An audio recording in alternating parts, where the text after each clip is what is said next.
Hello, welcome to another episode of the Cool Tools Show and Tell. Our special guest this week is Ash, and Ash will introduce herself to you and let you hear about her background. Yeah. Hi, everyone. My name is Aishwarya, Ash for short. My background is in biotech, most specifically in diagnostic tools in women's health and using foundation models. I'm currently working on building my own R&D org to tackle the world's largest social problems, wicked problems that we have through lenses of complexity, markets, and power. So economies of scale, geopolitical contexts, complex adaptive systems, and so on and so forth. And I'm excited to share my four coolest tools with everyone. Yes, I'm so excited to hear what you have to share with us, and we'll get to some of those larger things after we go through the tools. So, Ash, what's a cool tool that you think we should know about that maybe most people don't know?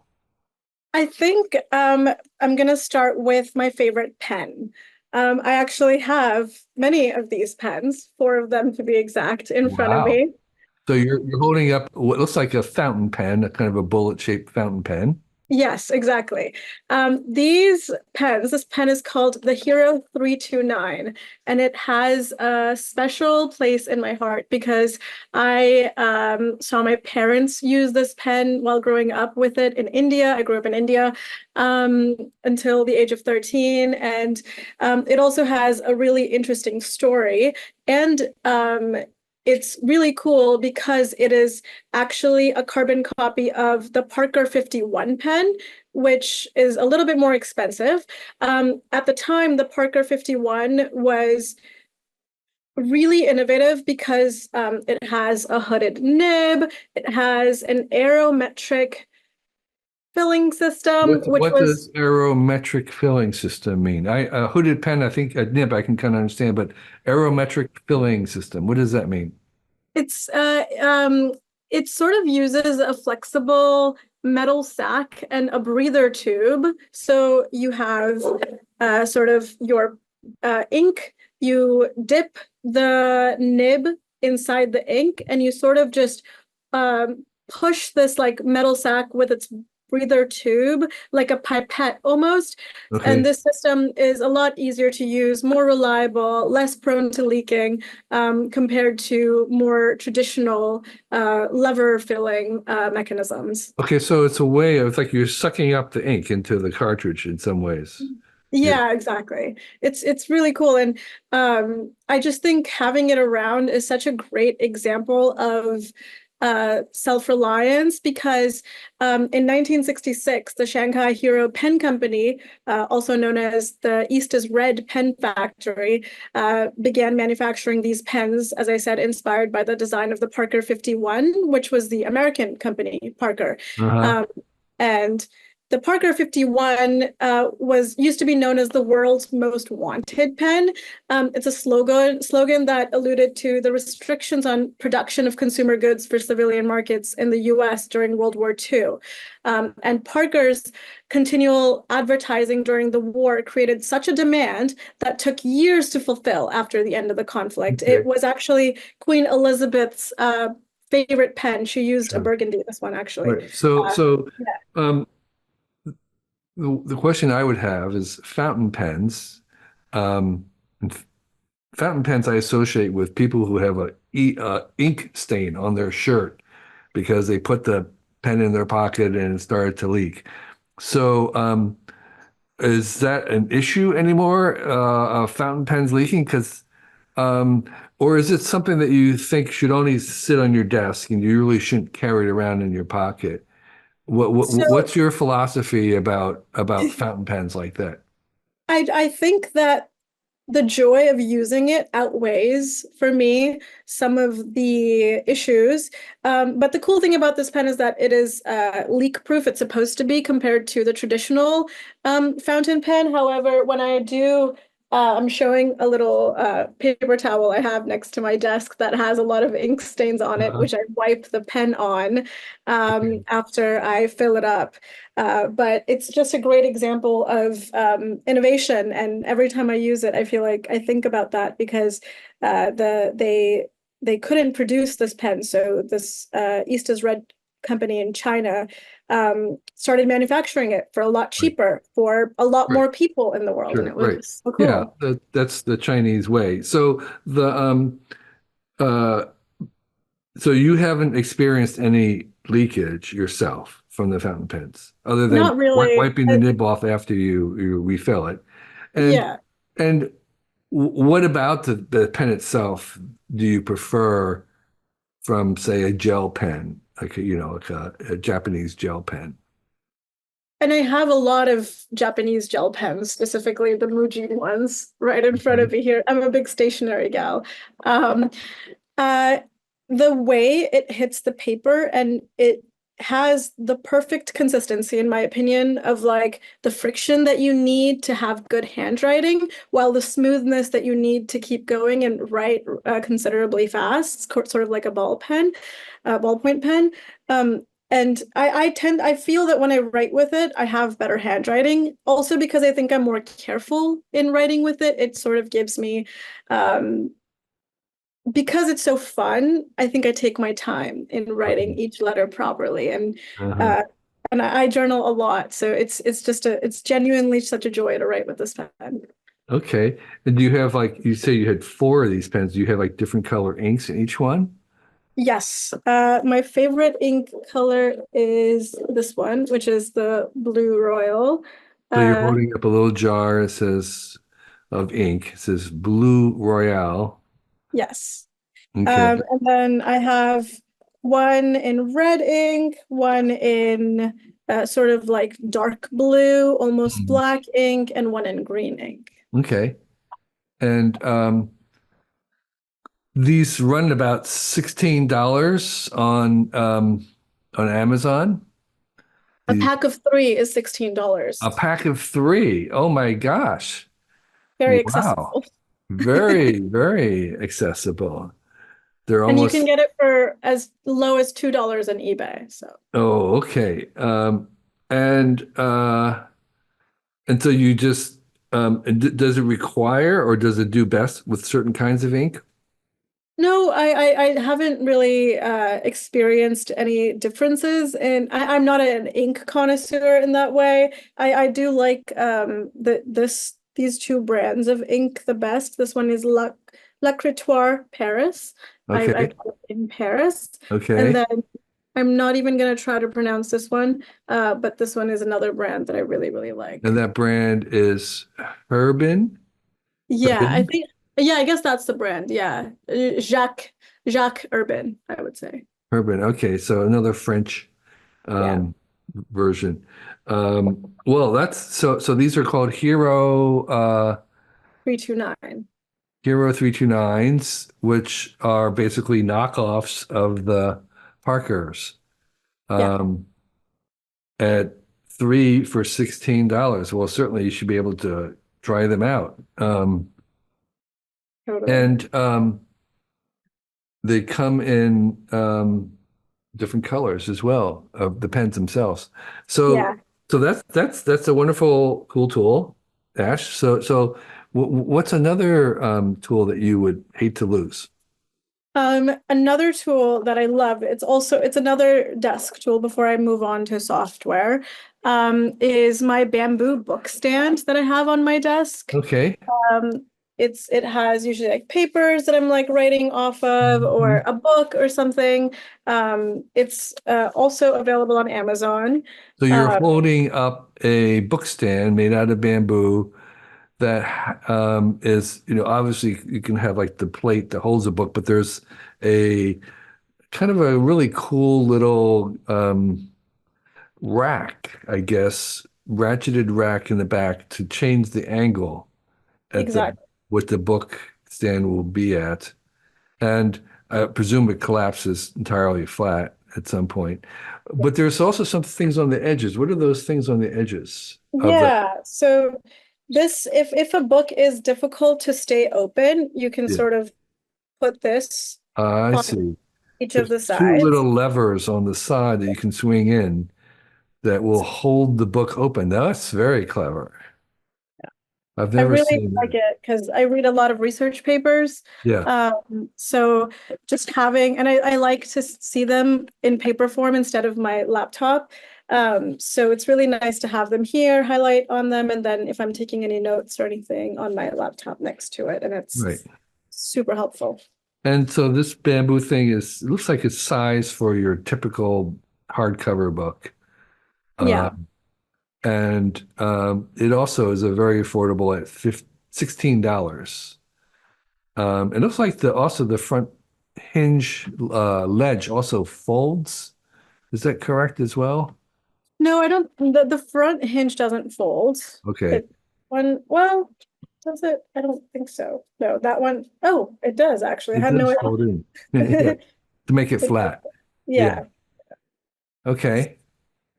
Um, so that's a cool little bamboo book stand. That's a lovely suggestion. So Ash, what's a third tool that you'd like to recommend? The third tool is an app that I found recently. It's called Tetr, Tetr. Yeah, this app, this is what it looks like. It's become one of my most used apps now. Okay. Um, I'm a huge, Are you yeah. opening that? I didn't so you're showing an app and there's well, I just see a list of words. Yeah, and these are categories basically. So the issue So, that so I wait, had, maybe yeah, just step back for this is an app for a phone. Is it iPhone only or Android as well? currently it's iPhone only, but they're Okay. working on an Android version and So they're also and working on a Mac web app all right. version. So right now it's an iPhone only app and it's a to-do list. It's a manager, task manager. How would you describe it in It's highest level? Yeah, it's a text yourself app because Text yourself app. Okay. yeah, I used to text myself all my thoughts or any like interesting thoughts that I had, any to-do items. But sometimes they would just get lost in the sauce, or it would be difficult to get back into like where they were. And I couldn't use the regular notes app because I really liked my notes being timestamped, and it's not easy to just timestamp every single thing that you have. I send myself pictures and videos and journal entries or as I said, tasks and like whatever thoughts I might have to the project that I'm working on. Uh-huh. And it And, was, and yeah, why was timestamping important for you? um, because I want to be able to track what I was doing that day and when I had that thought and why I had that thought. Hmm. Because sometimes that thought isn't relevant anymore based on what you've learned, but sometimes it's very context driven. Sometimes it's that, it made sense at the time, but it doesn't make sense now. And also just like knowing the evolution of my thoughts is kind of important to me, especially when it comes to sort of learning more on the projects that I work on. And I'm learning so much every single day, and I'm reading so much every single day as I try to build this R&D Yeah. org. So I want to know when I'm learning things, what I'm learning about, and what I think about them, sort of, in a chronological Right. manner. And when you text yourself, sometimes it goes to your iCloud email, sometimes it Yeah. goes to your phone number. But here, you're able to make categories. So I write a newsletter. So any thoughts that I have regarding the newsletter or something I want to add, I just put it in there. Notes has like reach out to this person or read about teenage engineering's new product. Hmm. Call my bank account and fix something. Order the foundational papers for complexity science, stuff like that. Then I Yeah. have a checklist of like tasks, I have journal, and then I just have a list of like good things that happened to me Right. because I love to be grateful. So most people would probably do that in notes, and you're saying it doesn't work because it doesn't have time stamping. Other than time stamping, is there something else that's better for that you found that system versus working in notes? Totally. Yeah, because notes are very much like um they're just a free for all. You just add and you add and you add, and it's not separated. And I really like seeing the separation of each thought as well. And I think psychologically, it's cool to have like a conversation with yourself and seeing it as a text bubble. Um, and another thing is, which I'm sure you can do it on the Notes app as well, is you can export this into a file if you need it, which I don't usually do. I just transcribe it genuinely just into my notebook at the end of the week. But yeah, in a Notes app, you do see a timestamp, but it's like the day that you made that note or the last time you edited that note, and it Right. updates itself. So you can't track it. And I was having this problem and Googling around, and I literally found this app in a Reddit thread because this guy was having the exact same problem, and he literally just made this app 3 or 4 months ago. So Okay. it's So not yeah, very popular, but it's cool. right. And so it's iPhone only, and right now it's not syncing with um, your desktop, I guess, but eventually they might have a Mac desktop Yeah, version they're as well. working on it. Yeah. Um, and what does it cost? It's completely free for 5 or 6 categories, I believe. But if you want more categories, then you can pay $40, I believe it is, which gives you lifetime access to them Okay. All right. Fair for enough. unlimited hours. Um, so it's a kind of a note to do thing that timestamps your entries, Totally. if that's important to you. So Ash, okay, tell us about the fourth cool tool that you would recommend. It's more so a series of academic fashion journals slash magazines that I collect. And it's something that I would hate to lose. And it's something that I go back and read all the time. I don't You're have all holding of up them. a great big stack of very fat magazines or books. I can't really tell.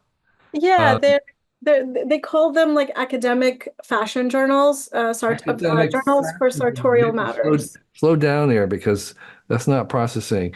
Academic fashion. You mean fashions in academic, or do you mean that they're looking at is the emphasis on academic or the accent on fashion?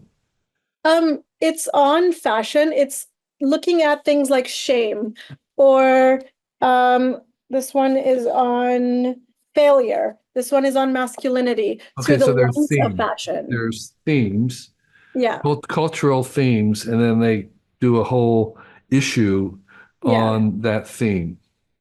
Yeah, and it's founded by this wonderful woman. Her name is Anne Kronberg, and I believe she used to be the creative director of Acne Studios, which is a really cool brand out of the Nordic countries. I believe it's Uh-huh. Sweden. And she left and she started this thing. It's really difficult to find the first few versions of it, like for issue 1, 2, 4, 5. I have three. This is the one thing I'll just, if I see it, I'll always buy it.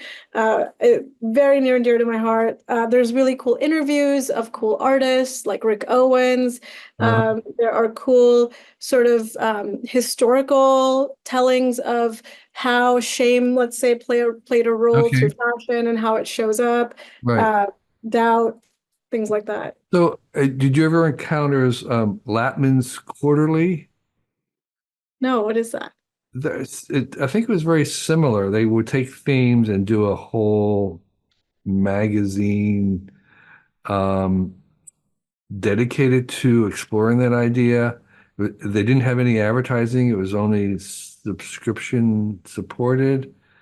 So again, you might find it very, very similar. Are there other magazines that you would say are competitors or in some ways um, similar to this one? So for I people that might guess, have a reference, is it like a literary journal in some senses, or is it more like have you seen Eon or Neon? What's it called? yeah. No, Gnome, Nome, Gnome. Have you, or there's Quanta. Was that another magazine that was Quartz? I'm just wondering if you can kind of place this with things that other people might already know? Yeah, I would say this is more so a collection of coffee table books, sort of like the Asulin books, or yeah, I would say sort along the lines of Asulin because they're considered sort of like luxury collectible items.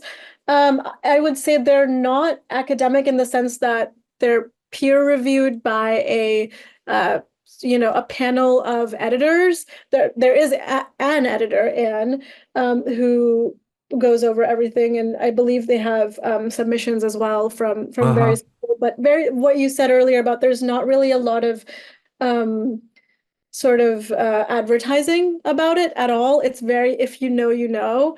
And in the fashion community, it's very niche and um, there's just really cool perspectives on things, Okay. and Could you it's a great give maybe reference an point. example of one or two of the articles that you remember reading and enjoying, just as a sample? Yeah, definitely. Um, I just pulled up one that I read a long time ago. This one is called, this is from issue 3. They also have really cool sort of uh, like different types of paper and cool art in it too. This one is called Trespassing on Cultural Transits, Immodest Exposure and the Grotesque Body by Dr. Anne Linge Jorlen. And I don't necessarily remember the content of it too much, but I think it's around sort of stereotypes of what Western fashion looks like, Mhm. exotic dressing looks like. What does that mean for this certain time in society? What it would mean later on, and it's a great cultural timestamp Mhm. of those sorts of things and really beautiful art, which I'm showing right now on the screen, Okay. associated with it. Yeah, Yeah. you're displaying it's kind of like a literary journal, but with really high quality and Mhm. unusual art in the Yeah. pages. Yeah. Highly illustrated. So, and the again, you kind of talked about it as academic fashion. So it's sort of fashion overall, but it's seeing people looking at this in different with different lenses, or looking at fashion with different intellectual, conceptual lenses. Yeah, and the theme sort of brings those different lenses together. So the failure one has interviews of different sort of um, fashion leaders, I guess, who have faced failure in their work. There Okay. are stories of what failure has looked like in the fashion world. There are um, there's art around failure. There is like this literally looks like a academic article the way it's formatted, and the title is The Dress of Patients in Lunatic Asylums from Lectures on the Construction and Government of Lunatic Asylums. So it's about fashion, like what it looked Yeah, like yeah. in asylums, and then Cool. really cool That's stuff. and again, the name of this very rare is Vestoj. Ves. How's it pronounced? Vestoj. Vestoj, and presumably one could just subscribe to it directly. Is that what you do, or do you have to buy it on a newsstand? I bought my first issue at a newsstand in London, but you can buy them online on vestoj.com/buy. You can only buy the 2 most recent issues of the print version, but you can buy the PDFs of all the previous ones. That's why some of like the older ones are difficult to find, and it's a fun activity to go to rare bookstores and hunt them online on Abe Books and that sort of thing. Um, Okay. Um, yeah, that sounds like a great quest. So, yeah. Ash, thank you for sharing those great recommendations for us. Again, things that I didn't know about. I'm really appreciative that you volunteered to take your time to be with us this afternoon. So, is there something you'd like to share with our audience with the minutes that we have? Um, what is there a passion project or a mission that you are embarked on that you would like to share? Yeah, I'm working on finally something that I hope to be my life's work. I am working on developing an R&D firm that does long-term research that looks at wicked problems. So wicked problems are social or cultural problems that are difficult to solve because of their interconnected nature. So think of things like climate change, poverty, and that sort of thing. And the problem is that wicked problems require a fundamentally different approach because of their interdependent nature. And the problem is that current solutions, quote unquote, treat wicked problems like technical problems or isolated policy problems when they need to be tackled with a multi-pronged approach. And also, you can't solve them. You just dance with them because they're infinite games. And that's part of the hypothesis as well, is to look at wicked problems as infinite games because finite games are like basketball, chess. You win or you lose. Infinite games are you play for the sake of playing, like business or politics, and they offer a great framework for engaging with wicked problems because they emphasize continuous adaptation over seeking final solutions. They focus on building capabilities and relationships to navigate uncertainty, and they encourage collaboration and learning among stakeholders. So the question really is, how do we keep playing, adapting, and sustaining over time? Yeah, there's another problem that really inspired my work on this is I think funding models right now for research kind of suck. I really think of Caitlin Carrico. My friend Stuart calls it the Carrico problem. She's the one who won the Nobel Prize last year for the mRNA COVID vaccine. And she was almost fired from Penn multiple times because she didn't care about the getting as many publications as possible or getting as much grant money as possible. She was really just chasing her curiosity, and that ended up saving the world.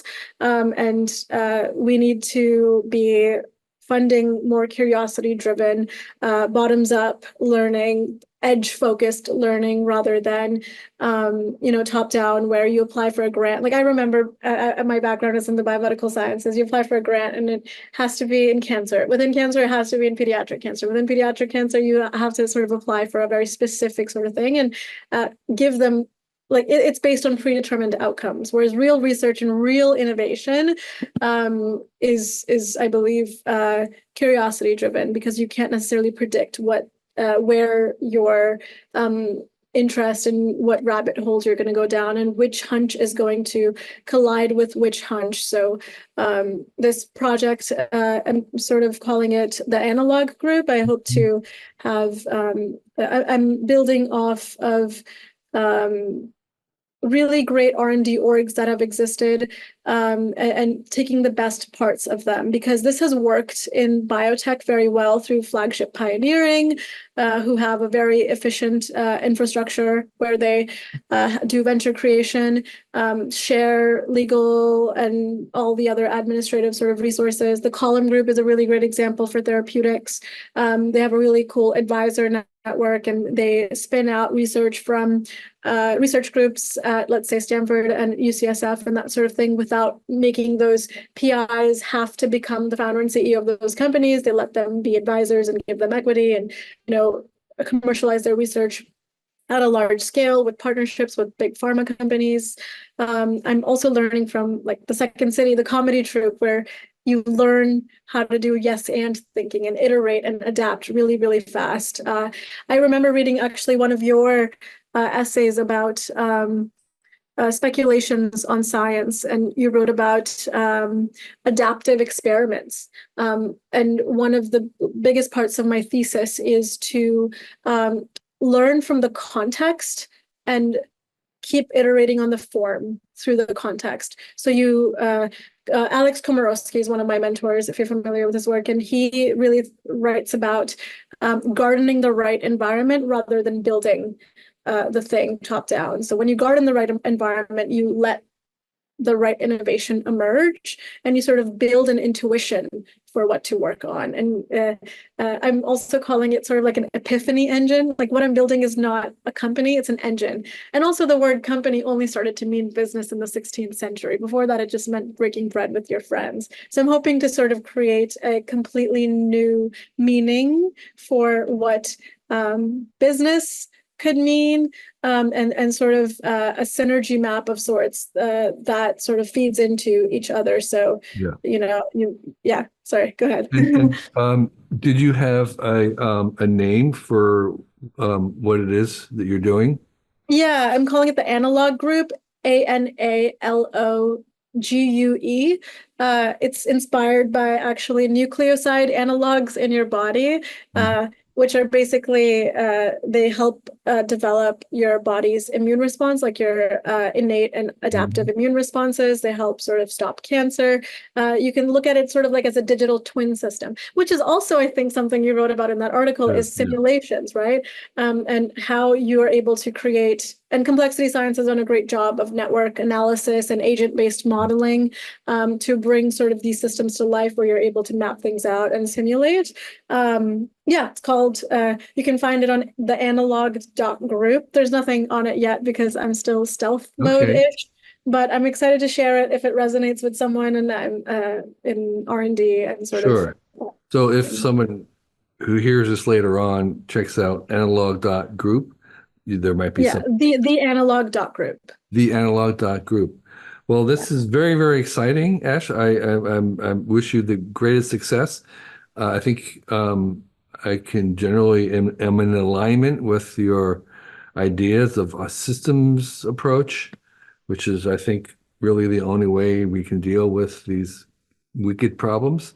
And it sounds like you're very much into that process, that complex adaptive system. So thank you for doing that. Thank you for again appearing on Cool Tools and sharing your recommendations, which is a great joy for me. And I wish you great success. Thank you. We are glad that you are enjoying this issue of the Cool Tools Show and Tell. I just want to remind you that we also have some other coolish material on our YouTube channel here. So please subscribe, comment, and like. This show and tell is also available in an Audible podcast form. If you just wanted to listen to us, you can subscribe to the podcast wherever you subscribe to other podcasts. And if you're already just listening to us, you should know that there is a visual version of this show on our YouTube channel where we're actually showing the tools. And there's a little bit more visual component there. In addition, the same folks that publish the Cool Tools website, that's all of us, me, Mark, and Claudia, we also put out a free newsletter every week. It's very, very short, just kind of one page or less. And we recommend 6 very brief items that are very succinct and easy to read. So you can deal with it in a couple minutes. And every week we bring you the 6 coolest things that we've uncovered and want to share. It's called Recommendo with one M. Just go to recommendo.com and you'll be able to find it there. It's free and you'll get it in your mailbox every Sunday morning. So join 80,000 other subscribers to hear what we're thinking about and what we find cool that week. It's actually one of the most popular things that we produce. We also publish other newsletters as well. One of them is a very short, free weekly, like Recommendo, but for travel. It's called Nomadico, and it gives you 4 short recommendations for people who work where they travel or they travel while working. Another one is called What's in Your Now. It features things that are significant to you right now. Could be things that you carry every day or something very near you. We have another one that's about tools and tips for your workshop, and one that extracts the best stuff out of self-improvement books. You can get all those at our website, and they are also all free. And finally, I want to mention the fact that while our newsletters are free, they're not cheap. They're handmade by humans in California, and if you want to support us, we have paid subscriptions for each newsletter on Substack. So when you sign up for a paid sub, you're making it possible for us to keep creating them free for everyone else. So thank you for being a fan of any type, and we'll keep producing stuff if you let us know that you enjoy it. So thank you.